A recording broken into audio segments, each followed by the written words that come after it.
आज हम आपके सामने एक ऐसी कहानी रखते हैं जो दरअसल हमारे मुल्क की सियासत, ताकत और इंसाफ का हॉकी मैच है, जिसमें 3 किरदार हैं: आर्मी, अवाम यानी पार्लियामेंट और दरमियान में खड़ा एक रेफरी अदलिया। देखिए फिर आगे क्या हुआ।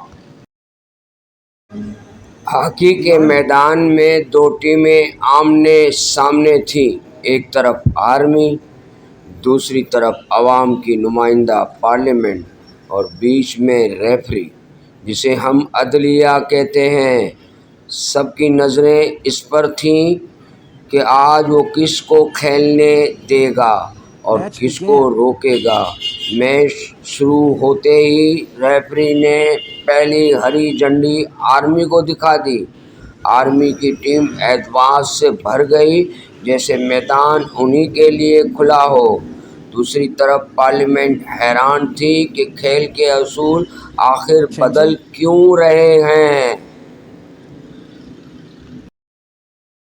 लेकिन अगले ही लम्हे रेफरी ने रुख बदल दिया और हरी झंडी पार्लियामेंट की तरफ कर दी। अब पार्लियामेंट की टीम ने जोश पकड़ा, मगर आर्मी के चेहरे बदल गए।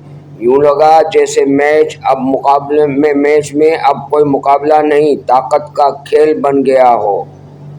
फिर एक गैर मामूली लम्हा आया। रेफरी, जिसका काम सिर्फ फैसले देना था, खुद हॉकी स्टिक उठाकर खेलने लगा। वो गोल पोस्ट की तरफ बढ़ा, जैसे उसे भी अब किसी एक टीम की जीत में दिलचस्पी पैदा हो गई हो। मैदान में हैरत फैल गई कि जब रेफरी ही खिलाड़ी बन जाए तो फिर असूल कौन कायम रखेगा। फिर वो लम्हा आया जिसने पूरा खेल ही तबाह कर दिया।